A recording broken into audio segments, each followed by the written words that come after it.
在绝密科研基地隐姓埋名工作6年，父亲的遗体却在殡仪馆无人认领，而我的丈夫徐燕此刻正抱着他的金丝雀，在价值上亿的别墅大床上醉生梦死。在他们眼里，我只是个在山沟里种了6年地的乡巴佬，连给父亲奔丧的路费都掏不起。他们嘲讽我没见过京海的世面，更对我父亲的死活全然漠视。在徐燕口中，生养我的父亲不过是个无关紧要的老东西。那天，我接到了丈夫电话，他只用一句冰冷的话语，轻飘飘告知了我父亲离世的消息，让我回来处理后事。等我赶回殡仪馆，才发现父亲的遗体被丢在焚化炉，无人认领，而丈夫却豪掷1亿为金丝雀的狗举办葬礼。那个金丝雀不仅抢占了我的单位领导为我父亲专门定下的 VIP 告别厅，还带着一帮人撕烂了我父亲的遗照，换上了他泰迪犬的照片。我震惊地站在原地，却被他指着鼻子当众辱骂。他叫嚣着问我是哪来的穷鬼，敢用这个告别厅，还说全京海只有他的狗儿子才配得上这里。我压下心中翻涌的悲痛，尝试和他沟通，告诉他这个告别厅是单位为我父亲定下的，只要他现在带着人撤离，我可以先不追究他毁坏遗照的事。可金丝雀像是听到了天大的笑话，笑得眼泪都出来了，还出言嘲讽我是农村来的。直到她炫耀般说出她的老公是京海徐氏集团的徐燕时，我才彻底愣住。片刻之后，我按下了通讯录顶端那个属于徐燕的电话号码，我想问问她是不是真的当了京海的天，还认了一只狗当太子。其实在听到父亲去世消息的那一刻，我就想问徐燕了，我离家6年，她到底是怎么照顾我父亲的？我作为国家顶级人才，家属本就享受特殊照顾，有名医专家定期为父亲做体检。当初离家去研究所时，我和他明明约好，我上交所有工资，他替我照顾好我父亲。我父亲一向身体硬朗，怎么会忽然离世？电话拨出去，那端响起的却是一个陌生又冰冷的男声。对方厉声警告我之后，就直接挂断了电话。等我再拨过去，号码已经被拉黑了。我恍然意识到，徐燕的手机里只存了我基地的专线电话。为了保密，这次回来休丧假，领导给了我全新的通讯电话和新号码，我还没来得及告诉任何人。看着我呆愣吃瘪的表情，对面的金丝雀叉着腰快笑岔气了，不停用污言秽语嘲讽我，说现在的农村人是不是短视频看多了，都以为自己是霸总的小娇妻，还让我带着父亲的骨灰滚出去，甚至逼我给他的狗磕头道歉。他从身后保镖手里接过那条已经僵硬的泰迪犬，狗脖子上挂着的镶钻项圈看着格外眼熟。我这才想起来，订婚时徐燕送过我一条一模一样的卡地亚手链。我不由自主伸出手，翻开项圈上最大的那颗钻石，果然看到了那条我无比熟悉的划痕。可下一秒，金丝雀重重拍开我的手，一脚把我踹倒在地。我摔倒的瞬间，拼尽全力护住了手里的骨灰盒，尾椎骨传来一阵剧痛。他对着围观的人不停炫耀，徐燕拿了1个亿给他的狗办葬礼，什么都必须要用最好的。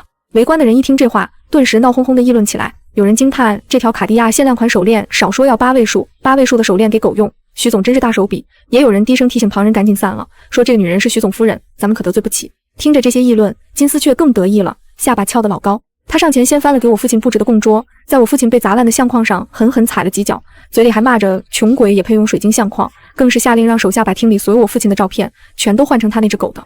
他居高临下地俯视着我，见我一身6年前的旧衣服，看不出任何品牌标识，便认定我只是个普通打工人。我捡起地上粉碎的水晶相框，怎么都拼不完整，心头积攒的怒气在这一刻再也忍不住了。我忍着身上的疼痛站起身，狠狠抽了他一巴掌，厉声告诉他这里是我定下的厅，我奉劝他尽快离开，不然就算是徐燕也保不住他。我的真实身份是国家级绝密项目的科研专家，这件事是最高机密，连徐燕都不知道。他一直以为我这6年只是在偏远山区做志愿者，因为负责的是国家级绝密项目。这6年里，我的消息十分闭塞，更没有余力去关注京海的动向，只是在每月和父亲例行通话的时候，听他提过几句徐燕的事。因着我国保级专家的身份，徐燕的生意这些年被多方照料和扶持，如今已经进入了世界100强。6年时间，他的创业公司快速成长为京海天花板级的企业，他也成了福布斯富豪榜上叫得上名号的人物。我一直以为他会像从前一样低调务实，却没想到如今的他变得如此嚣张跋扈，不仅背着我偷偷养了金丝雀，还纵得他这般无法无天。我平日里学习过一些自卫手段，常年坚持健身，即便这一巴掌只用了5分力，金丝雀还是被我扇倒在地，嘴角流了血。他没护住怀里的泰迪狗，狗脖子上的项圈也砸在地上，摔成了2截。金丝雀狼狈地擦去嘴角的血渍，立刻拿出手机给徐燕打电话告状。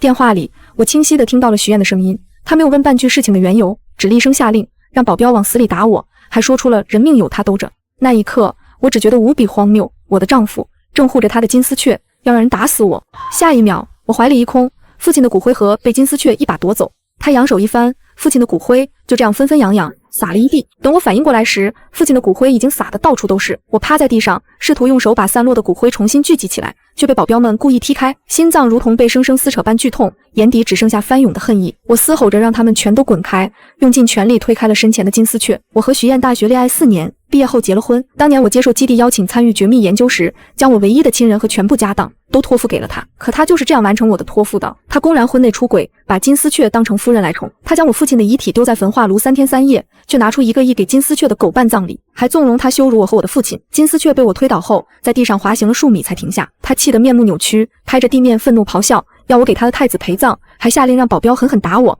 他不放话就不许停。随着他一声令下，几个魁梧的保镖向我聚拢过来，拳脚雨点般落在我的身上。周围原本只是围观吃瓜的人，看到现场这个惨状都面露不忍，却没有一个人敢上前阻拦。周围的议论声不断钻进耳朵里，有人说死一条狗徐总都花1个亿办葬礼，打了徐氏的女主人恐怕得拿命赔。也有人说这女人也是，干嘛要跟徐夫人过不去，也不掂量掂量自己有那个资本吗？在场的多数人都在嘲讽我自不量力，偶有几个人面露怜悯，也始终不敢上前替我出头。我的心冷了又冷，我忍着浑身的疼痛，拼命护住身体的要害。好不容易瞅准间隙，我伸手拿起地上的手机，打算找领导求援。可金丝雀眼疾手快地跳过来，一把狠狠拍掉了我的手机。他厉声让我给他的太子磕头道歉，他让2个保镖架住我的胳膊，揪住我的头发，强迫我跪在狗尸体前磕头。后颈传来一阵刺痛，有血珠滚落下来。我下意识摸向胸口，才发现妈妈临走前送我的吊坠不见了。那枚吊坠正被金丝雀拿在手里，在我眼前不停晃了晃。他笑着说，这翡翠水头不错，刚好配他家太子的眼睛。他朝我的脸狠狠扇去，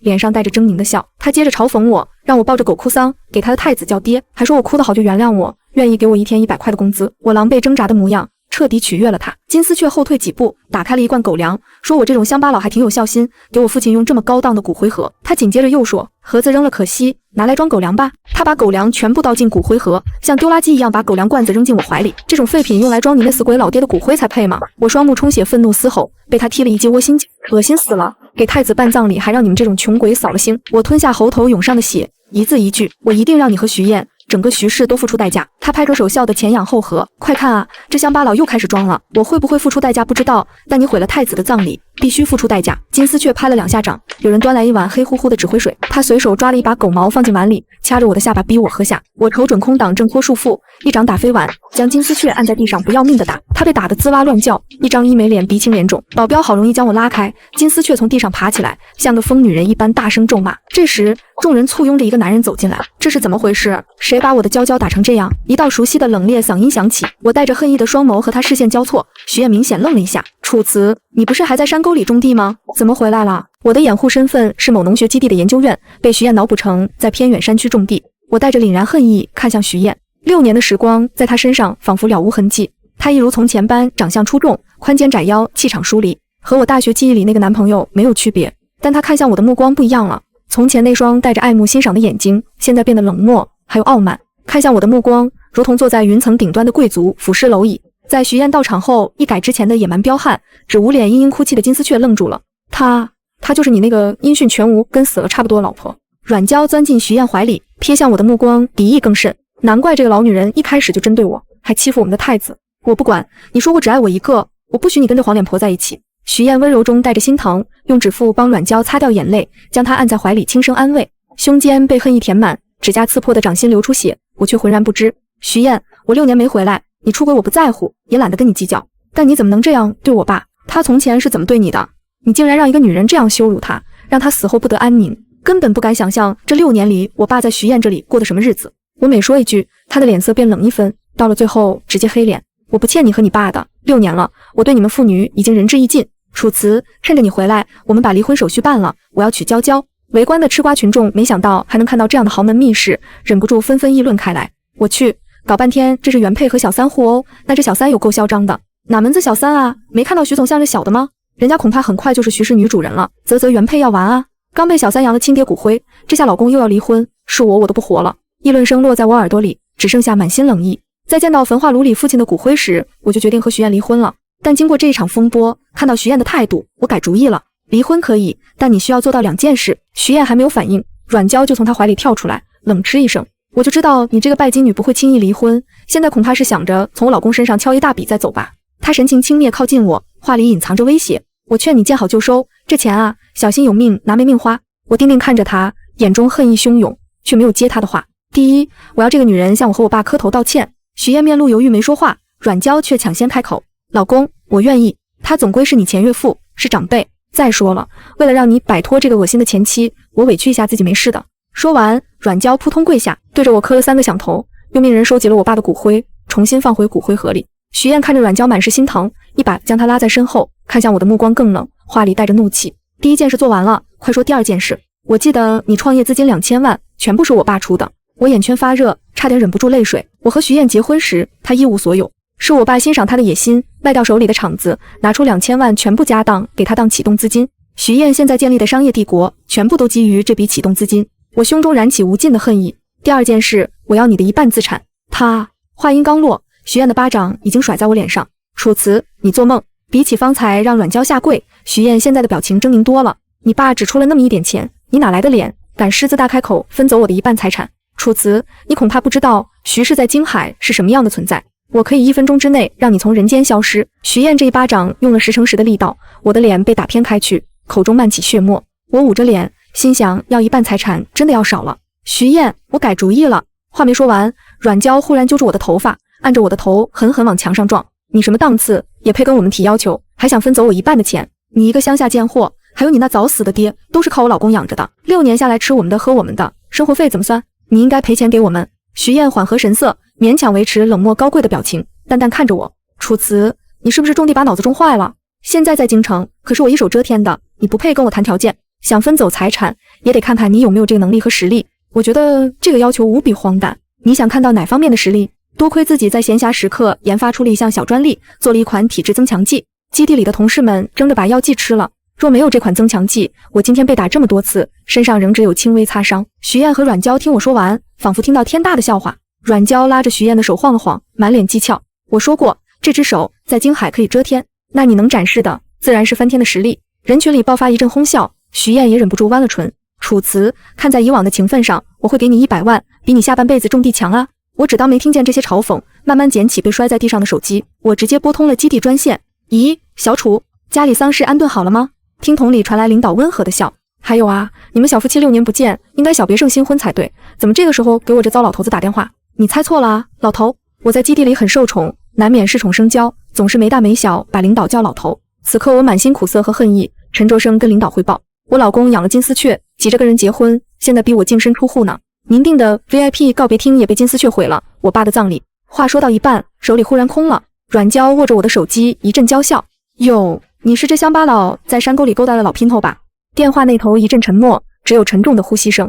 他掌控这个国度的顶级资源和命脉，从未被人这样言语羞辱。但阮娇却不知自己闯下弥天大祸，还在对着手机口出狂言。我把话放着，今天谁替这个贱女人出头，我阮娇，我老公徐燕绝不放过她，看我怎么弄死你个老逼灯！领导被气笑，对着电话连说3声好，直言会立刻派人为我出头，倒要看看对方究竟要怎么弄死他。说完便挂断了电话。阮娇笑得全身乱颤，不停嘲讽我，说我怕是霸总小说看多了才这么慧眼，还调侃我口中能出头的人不过是小山村里的老农民，满心等着看我的笑话。徐燕面无笑意，看向我时缓缓叹气，说我本可以拿着100万安全离开，如今这笔钱彻底泡汤，我恐怕再也走不了了。他随即转头吩咐助理，让律师团立刻准备离婚诉讼，要让我1分钱都拿不到，还要对我实施全国封杀，让我下半辈子只能做乞丐。我轻轻摇了摇头，在心底默默为他惋惜。我清楚领导是纵横全局的铁血人物，从出生到现在从未受过这般屈辱。我淡然告诉徐燕，他的愿望根本不可能实现。徐燕嗤笑出声，让我别再演戏，狂妄地宣称在京海他就是天。我目光冷然，字字铿锵地回应他，那今天我就翻了这天。下一秒，天空传来战机的轰鸣声，眨眼间数十名身着制服的人员空降在我眼前。围观众人纷纷惊叹，这是刚对外公布的新型战机，这些空降人员的气场也与寻常截然不同。战机落地，激起强劲气流，在场的人齐齐后退，神色瞬间大变。徐燕当即向身边助理发问，今日京海是否有大人物前来？他并未收到任何相关消息。在所有人诧异的注视下，这些制服人员迅速将我护在中心位置。为首的雄鹰突击队队长张队表明，他们奉命保护楚专家，也就是我。我和张队早已打过多次交道，彼此十分熟悉，笑着和他打了招呼。张队看到我身上的青紫伤痕后，脸色骤然变冷，厉声质问是谁伤了我。依附徐燕的金丝雀阮娇吓得低呼一声，死死抱着徐燕的腿喊老公。徐燕吓得脸色惨白如纸，阮娇更是腿软无力，直接跌坐在地上。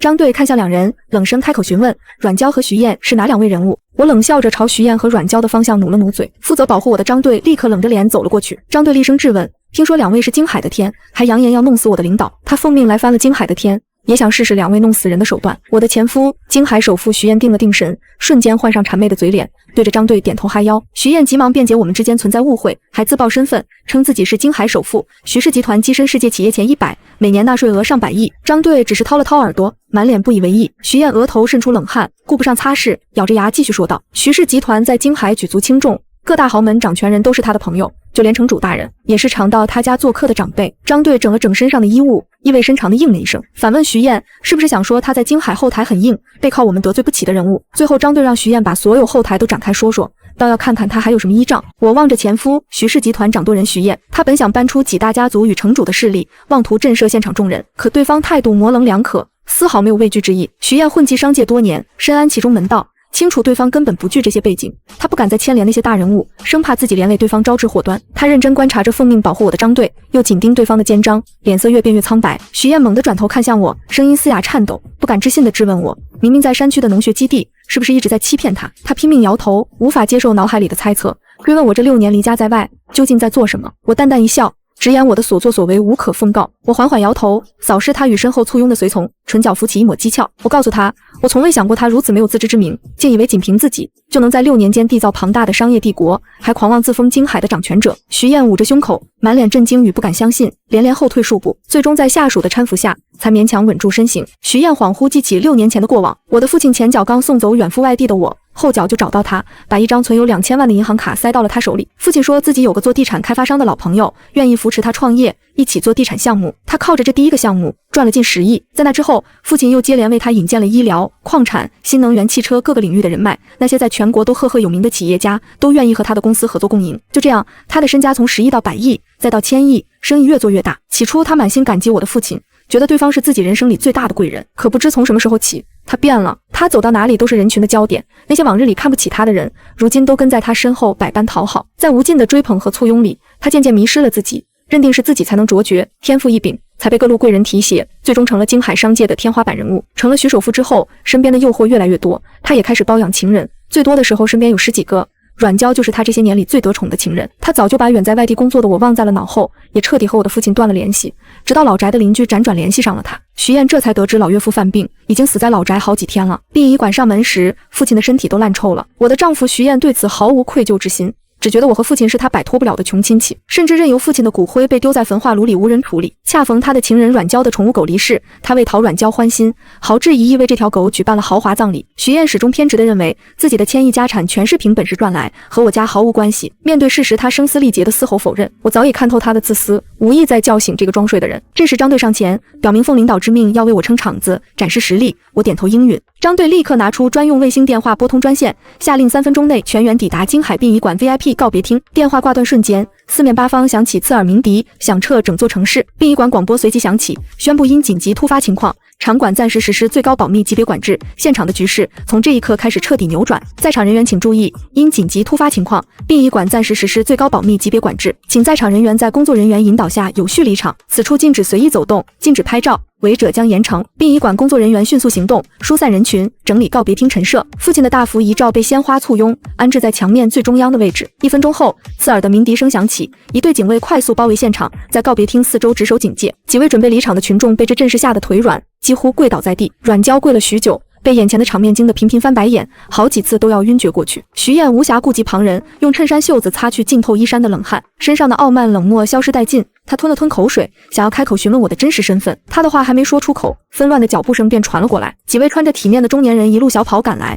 顾不上擦拭满头的汗水。他们平日里向来沉稳持重，此刻却气喘吁吁地站到我面前，毕恭毕敬地躬身行礼，全然没了往日的淡漠与威严。徐燕再也支撑不住，腿一软跌坐在一旁。依附徐燕的阮娇爬到他身边，低声提醒他去求京海城主，称看在徐氏的纳税贡献上，城主或许会出手相助。徐燕仿佛找到了救命的希望，眼中重新亮起光芒，笃定城主一定会救他。他刚拿起电话准备联系，专车便轰鸣着抵达现场。金海城主这位白发老者被人护送着走进来，在靠近我时直接从轮椅上滚落，爬到我脚边苦苦求饶，恳请我大人有大量，千万不要动怒。这一幕让徐燕彻底崩溃。他向来将城主视作遥不可及的大人物，从未见过如此卑躬屈膝的场面。他刚想开口为自己辩解，城主便颤巍巍地直起身子，狠狠一巴掌抽在他脸上，怒斥自己被徐燕连累，又向我躬身请罪，坦言自己识人不清，纵容徐燕在辖区内苛待我，甘愿自请卸任金海城主之职，回到乡下老家种田，只求我能够允准。我看着眼前这位白发苍苍的老者，只是微微点了点头，自始至终没有说一句话。城主松了口气，双手将文件夹恭敬递到我面前。他早已发布明令彻查徐氏集团，若查出经营问题，必将严惩不贷。我打开文件，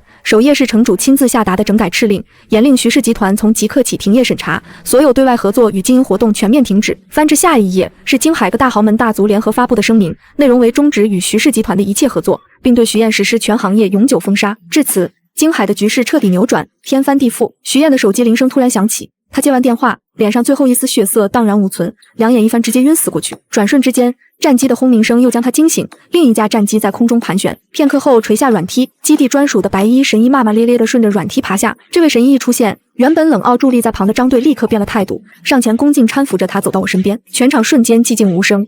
就连见惯各类大场面的几大豪门掌舵人也都惊得瞠目结舌，满脸难以置信，久久无法回过神来。那位传说中难得一见的隐士神医是我们基地专用医生。神医一边熟练地替我处理伤口，一边指桑骂槐：“小王八羔子，再让自己受伤，我就拿手术刀把你们基地里的人全切了当标本。”徐燕彻底绝望，她想破脑袋，也想不到我到底是什么身份，能让这些金海闻风丧胆的大佬们俯首跪地，大气不敢出，又跟隐士神医这样的人物随意开玩笑。她心一横，决定死也要拉个垫背的。徐燕跪着前行，抱着胡氏家主的腿大哭：“胡家主，看在阮娇是您远房表妹的份上，救救我，救救徐氏。”阮娇是胡家主介绍认识的，说是胡家的表亲，也是因为这一重关系，徐燕在一众金丝雀中对阮娇格外偏爱。原本老实站着的胡家主如同被蜜蜂蛰了一下，原地跳起来挣脱徐燕：“你他妈的离我远点！你个瘟神！他就是个到处卖的野鸡，挂了我远房表妹的名头，只是为了卖个好价钱，什么东西也配挤我当亲戚！”徐燕震惊到忘了哭，半晌她才缓过神，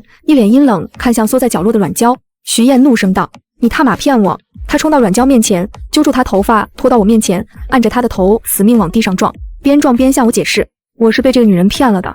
这个贱女人说她是胡家千金，能为徐氏带来大笔生意，我这才把她养在身边。”徐燕跪在我面前，不停磕头，地上很快印染一大片血红。“阿慈，我错了，我不想和你离婚。你忘了结婚时我的承诺了吗？我发誓，我一定会做个好老公，全心全意疼惜你。只要你肯原谅我，徐氏的一切都是你的。我们重新开始，好不好？”我后退2步，避开他，冷冷勾起唇：“重新开始。”“好啊。”我指着告别厅墙上挂着的父亲遗像：“你让我爸复活，我们就重新开始。”心头涌上悲哀，我曾经爱过的人竟是这样的。他哪里是想挽回我，他只是知道自己保不住了，想求我心软，想利用我来护住他那可笑的千亿家产和荣华富贵。徐燕颓然坐在地上，知道一切已经无法挽回。神医瞥了一眼徐燕的某个部位，表情像是看到脏东西：“别想着翻身了，你那脏病也没几天活头了，趁着还能动，找个地方把自己埋了吧。”我不去看徐燕和阮娇抱着父亲的骨灰，被众人前后护着登上专机，回到基地。我在基地附近一个可以看到大漠孤烟、黄沙落日的地方安葬了父亲，在闲暇时也会带着他喜欢的糕点去看他，陪他说说话，或者小酌一杯。领导担心我情绪不好，隔三差五派人把金海最新动态汇报给我。我进入基地研究组是绝密的，领导托心腹下属暗示金海城主，让他暗中扶持徐燕。城主找来豪门大族的家主们，隐晦传达了扶持意愿，还让每个人签署了保密协议。这些家主们都是人精，虽然对徐燕的来头和后台一无所知，但看城主的态度，也猜到其靠山很大。众人想招法的提携帮助，有些人甚至反过来讨好徐燕，送钱、送资源、送美女。徐燕只是个小镇做题家，哪里经得住这么大攻势的糖衣炮弹？他很快就沦陷了，不知天南地北。这次知道我这个靠山和徐燕反目成仇，还连累城主卸任，几大家族更是断尾求生，献出家产资源，狠狠表了一番忠心。这些人从没吃过这么大的亏，心里自然是有怨气。我离开金海的当天，阮娇凭空失踪。几天后，徐燕在家中被人打断手脚，现下只能躺在床上等死。半个月后，阮娇的尸体在河里被发现，因为尸体高度腐烂，警察确认身份后便送往殡仪馆火化。她的骨灰迟迟无人认领，最后殡仪馆联系上阮娇的继母，威逼之下，老太太才不情不愿领了骨灰。来汇报的同事说，老太太不愿花钱买骨灰盒，扯了个垃圾袋把骨灰装走。刚出殡仪馆大门，就把装着阮娇骨灰的塑料袋扔垃圾桶了。最近一次听到最新消息是关于徐燕的死讯，徐氏破产，拖欠员工工资，愤怒的员工维权不成，联手卖掉徐燕的房产，还搬空了办公楼和家里。他被折断手脚，无法自理，躺在家徒四壁的房子里，全身溃烂，最后不知是被疼死还是饿死的。1周后，尸体发臭，邻居报警才被发现。那天我在爸爸坟前多喝了几杯，讲完了这个恶有恶报的故事。我以为金海的闹剧到此彻底落幕，却没想到3天后，基地接到一封匿名举报信，信件内容直指我滥用职权，公报私仇，逼死徐燕，还附上我在殡仪馆与城主、豪门家主对话的偷拍照片。举报信直接递到了最高监察部门。当天下午，一辆黑色监察专车直接停在基地门口，带队的是总部出了名铁面无私的李督察。李督察手持调查令，神色严肃：“楚专家，有人实名举报你利用特殊身份干预地方政务，构陷民营企业家，请你跟我们回去接受全面调查。”张队立刻上前挡在我身前：“督察大人，楚专家身负国家级项目，不能离开基地半步。”李督察冷笑一声，拿出记录仪，证据确凿，谁也保不住他。我轻轻推开张队，神色平静：“我跟你走。清者自清，我倒要看看是谁在背后搞鬼。”众人脸色大变，神医更是当场拍桌暴怒。我安抚住众人，独自坐上监察专车。车子刚驶离基地，我嘴角便勾起一抹冷意。这场戏才刚刚开始。监察部审讯室内灯光惨白，李督察将一叠资料拍在桌上。徐燕生前为金海纳税100亿，解决数十万就业，你一句话就让他身败名裂，惨死家中。城主下跪，豪门跪拜，这些都是你刻意造势的证据。我淡淡抬眼，所以你认定我是仗势欺人的权贵？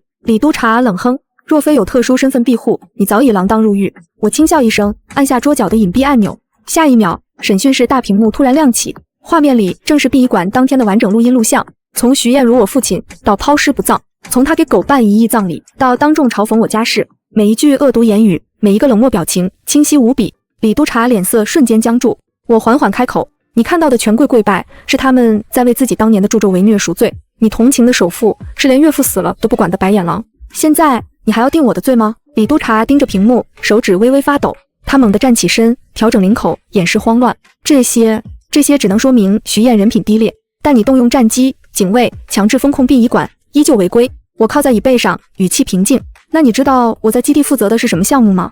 李督察一噎，显然被严格保密。我继续说道：“我父亲当年用毕生积蓄资助我进入国家级绝密科研组，我研究的项目关系到全国未来数十年的安全与发展。那天在殡仪馆，我是在执行特殊任务，顺便处理家事。”话音刚落，审讯室大门被推开，总部最高领导亲自走进来。领导看向李督察，语气严厉：“谁给你的胆子，敢审讯国家级科研专家？楚专家的行动全程由我批准，你有意见？”李督察双腿一软，当场立正鞠躬：“属下知错。”我站起身，整理衣角。既然误会解开，我该回去了。至于背后举报我的人，麻烦李督察帮我查清楚。回到基地，我第一时间调来了举报信线索，不到1小时，结果便出来了。举报人不是别人，正是徐燕生前最忠心的特助。他以为徐燕是被我冤死，想要为主子报仇。这位特助还联合了几个被封杀的徐氏旧部，准备在我去父亲坟前祭拜时动手报复。张队立刻请命，我立刻带人把他们全部抓起来。我抬手阻止：“不必，既然他们想送上门，我就给他们这个机会。